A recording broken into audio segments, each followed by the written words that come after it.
बऱ्याच लोकांना प्रश्न पडतो, रजिस्ट्रेशन फी किती भरायची, स्टॅम्प ड्युटी कशी कॅल्क्युलेट करायची. मी सविता बाडकर, लीगल कन्सल्टंट, ह्याच तुमच्या प्रश्नांची उत्तरं देत आहे. लिव्हल लायसन्ससाठी रजिस्ट्रेशन फी 1000 रुपीज भरावी लागते आणि स्टॅम्प ड्युटी कॅल्क्युलेट करताना number of months into monthly rent into 10% of deposit is equal to जी अमाऊंट येते ती अमाऊंट 0.25 ने मल्टिप्लाय करून तुमची स्टॅम्प ड्युटी कॅल्क्युलेट होते. अग्रीमेंट फॉर सेल आणि सेल डीडसाठी जी स्टॅम्प ड्युटी आणि रजिस्ट्रेशन फी कॅल्क्युलेट होते ती डिस्ट्रिक्ट वाईज डिफरंट असते.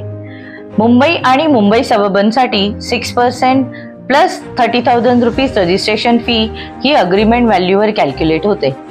तसेच ठाणे डिस्ट्रिक्टसाठी stamp duty 7% plus 30,000 rupees registration fee ही अग्रीमेंट व्हॅल्यूवर कॅल्क्युलेट होते. पॉवर ऑफ अटर्नीच्या रजिस्ट्रेशनसाठी 500 रुपीज स्टॅम्प ड्युटी आणि 100 रुपये रजिस्ट्रेशन फी भरावी लागते.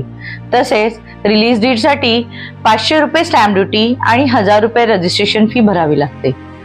व्हीलसाठी फक्त रजिस्ट्रेशन फी 100 रुपये भरून हे रजिस्ट्रेशन करता येते. जर तुम्हाला स्टॅम्प ड्युटी, रजिस्ट्रेशन फी किंवा प्रॉपर्टी रजिस्ट्रेशन संदर्भात काही डाऊट असतील तर कॅप्शनमध्ये दिलेल्या नंबरवर कॉल करा किंवा legalester.com वर व्हिजिट करा. आमची टीम तुमच्यापर्यंत पोहोचेल. धन्यवाद.